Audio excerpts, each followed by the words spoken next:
Hello everyone, welcome to my YouTube channel. तो आज हम हेपेटोलॉजी का एक और टॉपिक स्टार्ट कर रहे हैं जिसका नाम है हमारे पास अनकॉन्जुगेटेड हाइपरबिलीरुबिनेमिया। तो हमने लास्ट लेक्चर में बिलीरुबिन का मेटाबॉलिज्म पढ़ लिया था। तो अब हम डिजीजेस पढ़ते हैं कि मतलब बिलीरुबिन का लेवल अगर बढ़ जाता है बॉडी में तो क्या होता है, जॉन्डिस होता है। तो जॉन्डिस की हमारे पास क्या टाइप्स हैं तो ये पढ़ते हैं। तो अनकॉन्जुगेटेड हाइपरबिलीरुबिनेमिया में क्या होता है कि हमारे पास जो अनकॉन्जुगेटेड बिलीरुबिन है ना उसका लेवल बढ़ जाता है।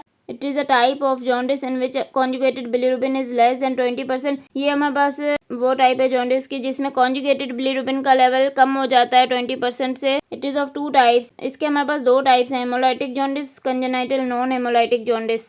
तो हेमोलाइटिक जॉन्डिस क्या है हमारे पास, it is due to increase production of unconjugated bilirubin UCB. तो हमारे पास हेमोलाइटिक जॉन्डिस क्यों होता है, क्योंकि हमारे पास जो है ना अनकॉन्जुगेटेड बिलीरुबिन की बहुत ज़्यादा प्रोडक्शन होती है, बहुत ज़्यादा लेवल्स हो जाते हैं अनकॉन्जुगेटेड बिलीरुबिन के, तो इसलिए हमारे पास हेमोलाइटिक जॉन्डिस होता है। It is caused by extra vascular haemolytic anaemias. तो ये हमारे पास haemolytic jaundice extra vascular haemolytic anaemias की वजह से होता है। मतलब कि हमने पढ़ा था ना, अगर बहुत ज़्यादा आरबीसी टूटेंगे तो बहुत ज़्यादा हेमोग्लोबिन बनेगा। हेमोग्लोबिन फिर हमारे पास हीम और आयरन में टूटेगा। फिर हीम के जब मेटाबॉलिज्म होगा तो हीम के मेटाबॉलिज्म में फिर हमारे पास बिलीरुबिन बनता है, तो बहुत ज़्यादा फिर बिलीरुबिन बनेगा। जब जितने ज़्यादा आरबीसी टूटेंगे उतना ज़्यादा बिलीरुबिन बनेगा, अनकॉन्जुगेटेड बिलीरुबिन बनेगा। तो हमारे पास एक्स्ट्रा वेस्कुलर हेमोलाइटिक एनीमियाज में क्या होता है कि बहुत ज़्यादा आरबीसी ब्रेक डाउन होते हैं, इसलिए हमारे पास जो है ना अनकॉन्जुगेटेड बिलीरुबिन का लेवल बढ़ जाता है। तो इसके हमारे पास क्या क्या कॉजेज हैं, hereditary spherocytosis, sickle cell anaemia, haemolytic disease of newborn, warm auto immune haemolytic anaemia. तो इन सारे डिजीजेज में अनकॉन्जुगेटेड बिलीरुबिन बढ़ जाता है क्योंकि आरबीसी बहुत ज़्यादा टूटते हैं।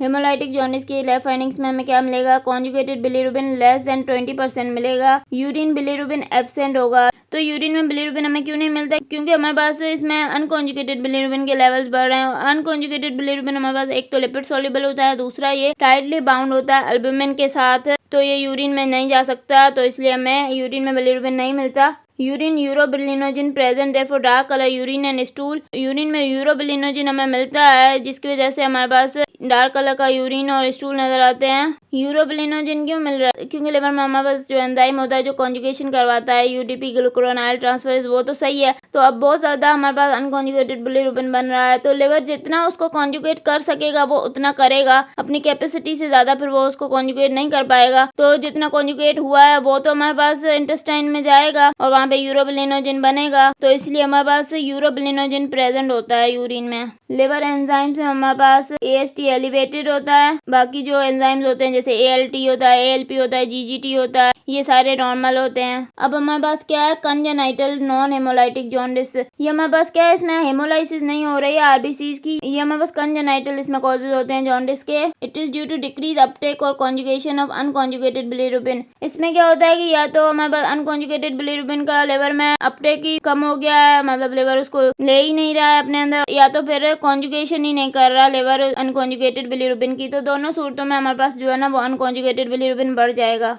तो लैब फाइंडिंग्स हमें इसमें क्या मिलती हैं, conjugated bilirubin less than 20%। Urine bilirubin इसमें भी एब्सेंट होगा। क्यों एब्सेंट होगा वो मैंने आपको पहले ही बता दिया है। तो यूरिन यूरोबिलिनोजिन नॉर्मल होगा, मतलब कि नॉर्मली येलो कलर का यूरिन नजर आएगा हमें, जो इसकी वजह से होता है। ऊपर हमने क्या पढ़ा था कि डार्क कलर का यूरिन हो जाता है, ज्यादा यूरोबिलिनोजिन आता है। और इसमें लिवर एंजाइम्स भी नॉर्मल होते हैं। तो लिवर एंजाइम जो एएलटीएस ये कब रिलीज होते हैं, जब लिवर की इंजरी होती है। तो इसमें तो ये एंजाइम नॉर्मल होंगे क्योंकि लिवर की इंजरी तो नहीं होती है, सिर्फ एंजाइम जो यूडीपी ग्लूकुरोनाइल ट्रांसफरेज है उसका मसला होता है। तो इसमें हम बस कौन सी डिजीज है उनको पढ़ते हैं। क्रिगलर-निजार सिंड्रोम 1 है। इसमें क्या होता है, ये हमारे पास ऑटोसोमल रिसेसिव है। इसमें हमारे पास UGT1A1 की एक्टिविटी जो है ना एब्सेंट होती है, बिल्कुल ये एंजाइम होता ही नहीं है। लिवर नॉर्मल होता है, इसमें इंजरी तो नहीं होती लिवर को, सिर्फ एंजाइम एब्सेंट होता है। क्लिनिकल फीचर्स हमें इसमें क्या मिलते हैं, rapid rise of indirect bilirubin in first days of life more than 20 milligram per DL. बहुत ज़्यादा रैपिड राइज हो जाता है इंडायरेक्ट बिलीरुबिन का फर्स्ट डेज ऑफ लाइफ में, मतलब कि इतना ज़्यादा हो जाता है, more than 20 milligram per DL.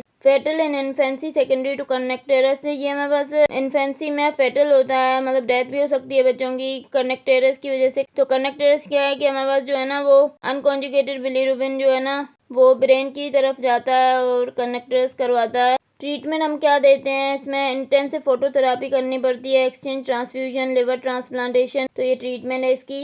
किर्गनर-निजार syndrome 2 क्या है हमारे पास, ऑटोसोमल डोमिनेंट है ये हमारे पास UGT1A1 एक्टिविटी डिक्रीज होती है, लिवर नॉर्मल होता है। और क्लिनिकल फीचर्स इसमें क्या होते हैं, it caused mild jaundice compare to type 1। इसमें थोड़ी सी जॉन्डिस होती है, हल्की फुल्की as compare to type 1। Type 1 में तो बहुत ज़्यादा जॉन्डिस थी, उसमें तो एंजाइम बिल्कुल एब्सेंट था। कर्नेक्ट्रेस इज नॉट कॉमन, इसमें कर्नेक्ट्रेस नहीं होती। Treatment is equal to oral phenobarbital, इसमें ट्रीटमेंट हम ओरल फिनोबार्बिटल देते हैं पेशेंट को। इसके बाद हमारे पास क्या है, गिलबर्ट सिंड्रोम, तो ये हमारे पास क्या है, ऑटोसोमल डोमिनेंट है।